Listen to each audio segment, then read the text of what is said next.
Hey, the Lone Top 10s here. History rarely tells the two sides of a story. We hear about our victories and the brave men and women who won them, but the heroes of the other side are usually scrapped off and forgotten. There are good and decent people among our nation's enemies. Their leaders may have been committed atrocities, but these people led lives of courage, of decency, and left behind stories of true heroism. Stories that history erased because they fought for the wrong side. Anyway, so this is why we put up a list of the top 10 great national heroes of our enemies. Anyway, number 10 is Norman Bethune.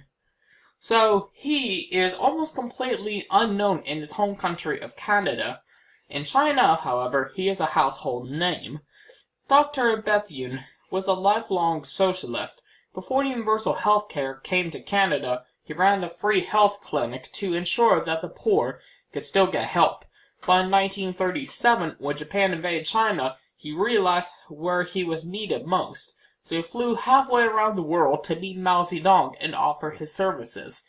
In China, Dr. Bethune trained doctors, introduced new life-saving medical ideas to a part of the world they yet to reach. He went to the front lines to work as a surgeon, saving the lives of countless Chinese soldiers and citizens. By the end, he was one of China's main medical advisors. While Dr. Bethune died of an infection, he was a national hero. There are statues in his honor in China, and several hospitals bear his name. Mao himself wrote a tribute to the doctor, which to this day is still required to read him for most Chinese high school students. He wrote that Dr. Bethune was a model for all of humanity, saying, "We must all learn the spirit of absolute selflessness from him." That's pretty cool. Alright, number 9 is John Rabe. So, he was a Nazi through and through. He fully believed in Mr. Hitler, declaring of the Nazi war machine. "I am behind the system 100%. But despite it all, he saved about 200,000 lives. Rabe was the leader of the Nazi party in Nanking, China, when the Japanese invaded. The Japanese urged him to flee when their army rolled in, but Rabe wouldn't leave. He already lived in China for about 30 years now, he explained. His children and grandchildren were born there, and he would stand by the Chinese till the end. When the atrocities of the rape of Nanking began, Rabe set up the International Safety Zone to protect as many Chinese civilians as he could. Well, I should say this wouldn't make sense at first, because the Nazis were actually enemies of the Chinese. Because Chinese were on the Allied powers, and the Nazis were on the Axis powers, so he's kind of vice versa, I guess. So, anyway, he sheltered more than 200,000 refugees near his home, saving them from the brutal abuse the Japanese inflicted on Nanking. Rabe would patrol the streets of Nanking, trying to stop Japanese soldiers from raping Chinese women. He would hold his swastika high, threatening them with his authority as a Nazi to keep them off. He represented an abhorrent party and a dangerous ideology, but to thousands of Chinese survivors, he was a hero. Several boys born in Nanking were given the name Rabe in his honor. That's pretty nice. Alright, number 8 is this dude named Matvei Kuzmin. Well, he was 83 years old when the Nazis came to his home. He was nothing more than an Asian Russian peasant, but now he found himself before the barrel of a German gun. The Germans wanted info. Kuzmin, they said, must tell him where the Soviet army was located or he would die. This dude named Kuzmin told the Nazis he would show them, but he had a plan. He sent his grandson off to warn the Soviets that the Nazis had arrived and to prepare an attack. He then led the Nazis to the town of Malkino. The Nazis followed him, unaware that an ambush was waiting. When the Soviet officer attacked, the Germans realized that they had been duped. A Nazi officer shot Kuzmin in the spot. Kuzmin died, but because of his sacrifice, the German Union was captured, and the Soviet Union won an early battle against the advancing fascist army. That's pretty nice. I mean, tried to when the Soviet was actually friends with the Nazis, he just wanted to try to kill them. Quite nice. Alright, number 7 is An Yong-a. So, An Yong-a was a nurse during the Korean War. She tended to wounded North Korean soldiers, patched them up, and cleaned their wounds from the safety of the military hospital. When the warning went off that U.S. air raid was coming her way, she was ordered to take shelter. Anne, however, refused to run. There were men in the hospital who couldn't walk and who wouldn't be able to get away. She helped as many people as she could and then rushed back in to help more. When the bombs fell, Anne was still in the hospital, but she died in the devastation.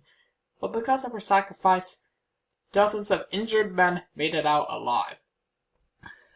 Yep. And still, I wouldn't even respect her because, like she said, she was a North Korean nurse. So, who would respect her? Communists would. So, anyway, number 6 is Dworknath Kotnis. So, well, Norman wasn't the only doctor who traveled to China. Dr. Kotnis and a team of 4 other doctors left their homes in India to join Mao's Communist Army as well. The other 4 went home when their time was up, but Dr. Kotnis stayed in China determined to help. Well, Dr. Kotnis worked as a surgeon and treated hundreds of wounded soldiers. He moved up the ranks quickly, and after Dr. Betham's death, he became the director of the newly named Dr. Betham International Peace Hospital. His most incredible moment came in Yan'an in 1940.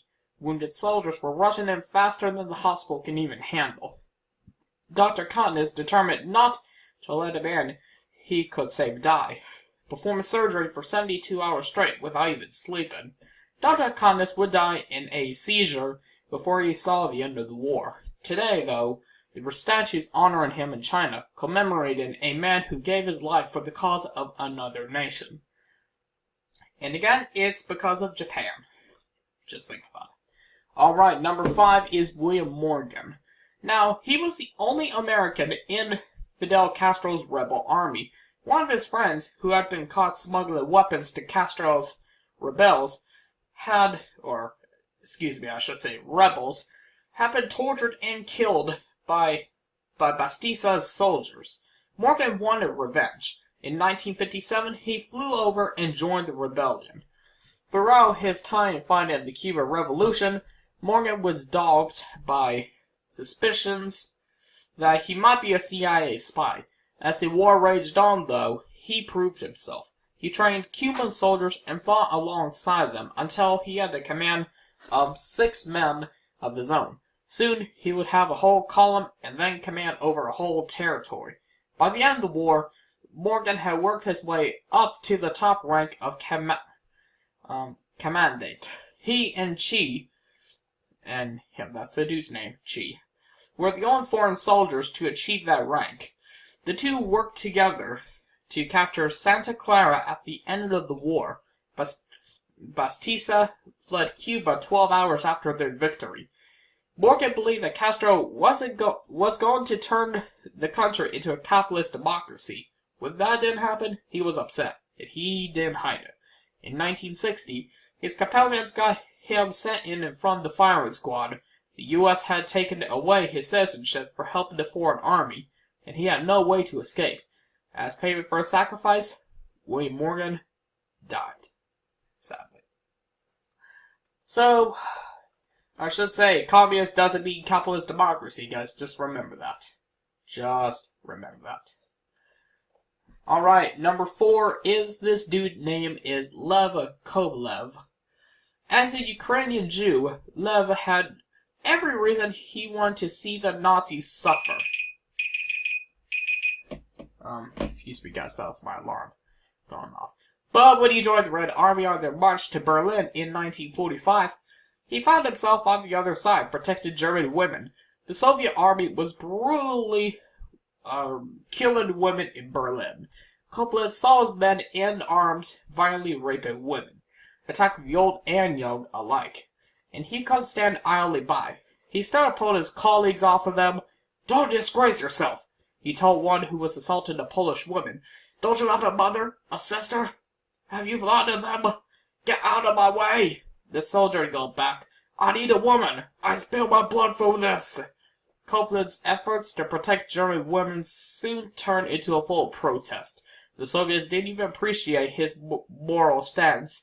They arrested him, and he spent 9 years in prison on charges of compassion toward the enemy. When he was finally released, though, his writing became one of the best records of what had happened at that time. Alright, number 3 is Alexander Matusev. Well, he was only 19 years old when he met his end. He was fighting alongside the Soviet army to repel the advancing German army. In 1943, he and his unit were attacking Germans stationed in a Russian village. Nazi machine gun fire was so heavy that the Soviets couldn't even move. Instead, they held back, throwing grenades and taking out the machine guns one by one. But according to Matusev, according to the story, through the last grenade, the last gunner stopped firing, and unable to see through the dust, the men assumed he got him. The Soviets charged forward, only to find that Matusev had missed. The machine gun opened fire. The young boy, determined to save his comrades, jumped on top of the machine gun and used his own body to clog it. He was riddled with bullets and died. But he saved his comrades and became a legend in the Soviet Union. Nice. Taking his own sacrifice. I wouldn't do that, if I was you. Alright, number 2 is this dude named Aso Yamaso. Well, so guess what? This dude arrived in the town of Dulag in the Philippines in 1943. He was a Japanese soldier, and he was there as an occupying enemy, but he left as a Filipino hero. Despite Japan's reputation for brutality in World War II, Captain Yamasai insisted that his men treat the locals with respect. He did not permit his men to abuse them, not even the prisoners. Instead, he tried to improve relations between the soldiers and the civilians. He set up morning this thing called calisthenics activities, athletics, and cultural shows for both Japanese and Filipino alike. When Captain Yamasoy got word that a Filipino guerrilla unit was planning to attack his garrison, he was worried about casualties about the civilians. He contacted the guerrilla unit and asked them to meet outside of town so that no innocents would get hurt in the battle. They agreed, but ambushed him on the way. Believing they were getting rid of one more tyrant, after Captain Yamasoy died, a new commander took over. All of Yamasoy's programs were cancelled. The commander used torture and forced civilians, including children, to do slave labor on airfields. Pretty dangerous, right? As they might probably get ran over by airplanes. Well, I should say Japanese are pretty dumb now these days. Back then, I should say. Now they're a little bit more smarter, just want to say. Alright, now realizing they killed a good man to bring on the bad one, the people of Dulag mourn his death. Today, there is a shrine to his memory in the city, dedicated to the one man from the enemy army, or treat him like human beings. Alright, we go on to the final one, number 1. Number 1 is Richard George. Well, without him, the Allies very well might have lost World War II. He was actually a Soviet spy who managed to become Germany's ambassador to Japan, which put him in an incredible position to collect secret info. As early as 1939, George found out that Japan and Germany were plotting an attack against Russia. He reported to Mr. Stalin, who acted on the info by sending diplomats to Germany. His information led to a pact that held back the invasion of the USSR for 2 straight years. In 1941, Sarge warned Stalin that Hitler was going to betray him in June. Stalin didn't even believe him until it happened. June the 22nd, 1941. When the Nazis rolled into Russia, though, he realized Sarge's value. Stalin ordered Sarge to find out if Japan was going to join the assault. They weren't. Sarge reported unless the Nazis had made major gains early on.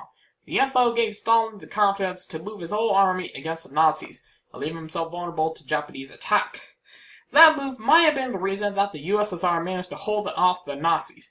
And that moment in history might have been the reason why the Nazis didn't win the war. Without Sarge, the Allies may have lost the war. Totally. Alright guys, that is all what we got here. If you got any more heroes that you know have sacrificed themselves, just let me know in the comments down below. Don't forget to subscribe to my channel, and like this video, and know if you mail on Patreon. Thanks.